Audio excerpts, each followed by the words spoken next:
日本時間3月10日、米国時間3月9日、スポーツ番組ファウルテリトリーでワールドベースボールクラシックの戦況について専門家による議論が行われ、侍ジャパンの強さが改めて注目を集めた。番組では日本代表が今大会で最初に準々決勝進出を決めたチームであることが紹介され、韓国代表も続いて突破したことが報告された。大会序盤では接戦も見られたものの、日本の総合力は依然として群を抜いているとの見方が多い。特に議論の中心となったのは大谷翔平の存在だ。専門家の一人は、大谷を歩かせてもその後ろに危険な打者が並ぶと指摘。日本代表の打線は層が厚く、単純に大谷を敬遠する戦術だけでは抑え込むことが難しいと分析した。さらに番組ではアメリカ、ドミニカ共和国、ベネズエラなどの強豪国と並び、日本が優勝候補の一角であることにも言及。大会が進むにつれて各国の調子が上がり、トーナメントの戦いは一層激しさを増すと予想された。侍ジャパンはこの後舞台をアメリカへ移し準々決勝に臨む。番組では引き続き WBC の最新動向と専門家による分析が紹介される予定だ。ぜひ最後までご覧いただきたい。 Japan is the first team that knew that they were going to advance and head over to the States and play in the quarters. Korea also now advancing. That was the fresh one where it was actually really unique. The run differential. Yeah. They had to win by 5 quotient. runs, and they did win by 5 runs. And They got it. Australia just needed to score a run like in the bottom of the 9th. The whole thing is crazy. That's crazy. It is crazy. But it's awesome. But I can't wait. I'm excited. I told you on Fox. You've got next Saturday I get Japan for the quarterfinals, no matter what. So that place is going to be crazy. Whoever it lines up Dominican or Venezuela more than likely. So it's going to be awesome. There's Yoshida, who's had a big series or a big tournament. It's a cool picture, by the way. So far, it is a very cool picture. Yeah, Japan won it last time around. I mean, that lineup is really good. They actually had a tough test. They only beat Australia by a run. Yeah, Korea hung in there with them for a while too. Korea hung around with them for a minute. But I feel like they're going to be able to win close games. I used this analogy the other day for some of these teams. And KP, tell me what you think. It's like a college football team. It's a top 10 team. Name whatever one you want to name. Playing a Samford or a Mercer or a mid-major-ish team, right? Yeah, they can score on the opening touchdown, opening drive, because they scheme up some funky plays that the big team hasn't really focused on. But then over the time, the depth just wears them down, and that's what happens when you get into some of these bullpens. They just don't have the depth of the. Basically, it's about big 5 teams, I would say: U.S., Japan, Korea, Dominican, Venezuela, and maybe Mexico-ish, or the big 6, maybe. Because even if you look at Puerto Rico, they don't have the pitching depth that a lot of the other teams have. So eventually, they just get to them, and then they walk a couple guys. They get to some younger guys, and then boom, someone hits a home run, and the game's over. It's a great tournament. I love it. It's so fun for the fans, but I wish some of the other teams were better. It would be even more fun. Well, I don't think they can. I don't think they can loosen the rules anymore in terms of. No, I know. I'm not saying that. No, I'm saying that for the teams you qualify for. So I think players have the ability to play for multiple different countries now, as you've seen multiple players that play for multiple countries. So, baseball is just not the same in every country we go to. But I do love your analogy with, a top 10 team playing a mid-major. That's kind of the way this tournament plays out early in the year. I do think you see the occasional upset because a lot of these teams will play down to their competition a little bit. But I think we're getting to the point, especially with the USA game today, where, they knew eventually they could just turn it on and beat the first 2 teams they played. You play down to your competition a little bit. You're fresh out of spring training. Your timing's not quite there. You do face the unique guy who is actually throwing under the comfortable hitting speed for a lot of these guys. It works for a little bit of time, but eventually the good teams, the great teams are going to wear down these smaller teams that just don't have the depth. But this is where the tournament gets really exciting. The players have more at-bats under their belt.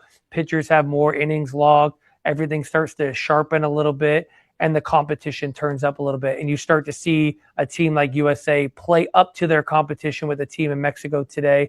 And I think it can end up being a very one-sided game. I think you knew Japan was going to be there. I think you knew Korea was going to be there. It's a shame with some of the insurance things and the health things that happen to some of the Puerto Rican players too, because you could put them in that category of a team that you expect to kind of be in that second round of this tournament. But it's really going to come down to about 4 or 5 teams. They have enough depth to kind of withstand, the way this tournament is set up. How much circling in the lineup and avoiding should teams do with Ohtani? There are other good names in that lineup. I tell you who wouldn't be finally afraid went of hitless. Who wouldn't be afraid of twice. Ohtani? Poland. Team Poland would not be afraid of Ohtani. It's never going to happen, or at least not right now. I mean, don't say never. Not never, but well. I tell you what team's never going to be in it, Team New Jersey. So let's not say Poland's not never a going to be country. in it. Though. You're not taking a shot at me. I identify with many different states. Okay, well. I like I'm not Jersey, touching I that like one, New York, but- I like Florida. Who do you pitch around? That's the problem with some of these lineups. Who do you like? USA, who do you pitch around? Japan, who do you pitch around? Dominican, who do you pitch around? Venezuela, who do you pitch around? Even Mexico's lineup, who do you pitch around? For me, Ohtani for Japan. I mean, You just don't let Ohtani beat you. So he walks and he steals second, and then the next guy bunts him over, and then the guy hits sac fly, you're down 1-0. sometimes. Do you disagree? Because there's 5 or 6 other names that you feel good about. So, but like, I mean, the thing is, they have a lot of lefties. So if you could have a nasty lefty, that's why Scooble makes so much sense in the finals because they have so many lefties that you can, if you can neutralize them with a lefty, because they have a ton of left-handed hitters in that lineup. Not that Scooble, I mean, he's split neutral because of the changeup. But anyways, but still, yeah, it would help. We didn't see any upsets yet, but I mean, Japan is the good example. Like, we were very close there. A 4-3 win for Team Japan. And then, like you mentioned at the top of this segment, Korea almost didn't advance. Not only did they have to beat Australia, they had to beat them by 5 runs. They won by 5 runs with a sac fly in the top of the 9th inning. Otherwise, they would have beaten Australia 6-2 and gotten knocked out. That's just the way it is. You're not playing that many games. And if everybody has the same number of losses, right? Japan was good. But then you had Korea, Australia, and Chinese Taipei. Since Chinese Taipei upset, I guess that was the upset. You mentioned that to me it's this been morning. like the one upset. That's the biggest upset. The biggest game of this whole tournament, and you guys will laugh when I say this, is tomorrow. Or it might be today. Brazil versus Great Britain. The winner doesn't have to qualify for the next WBC. So as long as you don't finish last, like Czech, they're out, so they have to qualify. They're going to lose to Poland in the next qualifier, hopefully. If we can figure out how to get Poland in the qualifiers.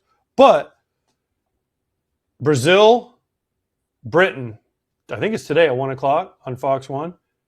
The winner doesn't have to re-qualify. They're in the next WBC. So that, even though it's like, why would anyone watch that game? It means a lot to those teams. Hey, do you guys consider these home runs, these walk-offs that create the mercy rule? Are they considered walk-offs? See, I said no on the broadcast when who was it? Soto hit one the other night. I asked that question, but then Waino and Adam Amin said yes because it's technically a walk-off. It ends the game. But it's not really. It's not really. It's like a mercy homer. We should call it like the mercy homer. But it's the Red Cross homer. Or it something. wins you the game. Theoretically. I mean, if they were already going to win the game. Theoretically, the game's not over. What if they run off the field? Over. Well, then it could be a runoff or a walk-off. But the game is not over. Like, you could be up 9 runs, and some team could come back from 9 runs in the 9th inning. Is it likely? No. But the point is, if you're up 10 runs through 7, the game is actually over. So you did walk it off. You won the game. I disagree. What do you think, KP?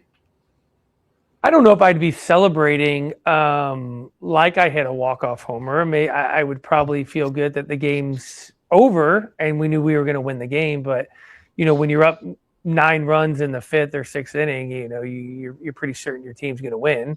But, I mean, hey, everyone's got a different style. I mean, guys enjoy hitting these walk-off homers as the home team in the 7th inning. Go enjoy them.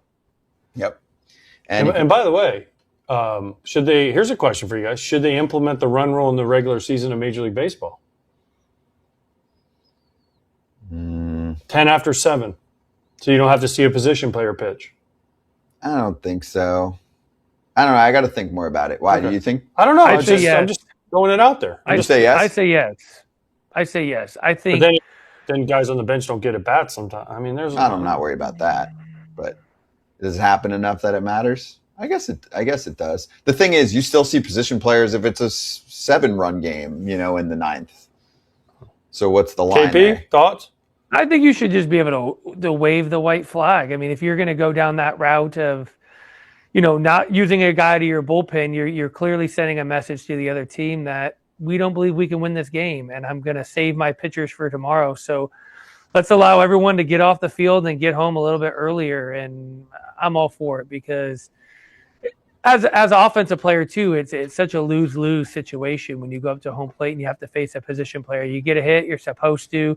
You hit a home run, yes, ultimately it counts on your statistics. Does it feel the same way at the end of the year when you go into ARB or free agency? It counts just as everyone, all the other ones. But I think at some point, when a position player comes out of the bullpen or the dugout to pitch, it's no longer a good look for the game.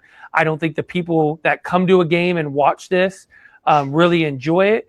And if the game is that lopsided at some point of the game, the people have either gotten their money's worth if your team's winning, or they're ready to go home anyways if your team's losing. So I think you should be able to wave the white flag. I think it makes our sport look a little bit amateur when we have the position player stuff going on. Like, you get a fun, cute, viral moment every once in a while, but most of the time it's meh. Well, we started this conversation talking about Team Japan and Korea advancing from their pool and their head to the States. So if you'd like to watch them continue their journey, Fox One is the spot. AJ will have. 今回も最後までご視聴いただき本当にありがとうございました。動画の内容を楽しんでいただけたでしょうか。もしよろしければチャンネル登録と高評価をお願いいたします。皆さんの応援が今後の動画制作の大きな励みになります。それではまた次回の動画でお会いしましょう。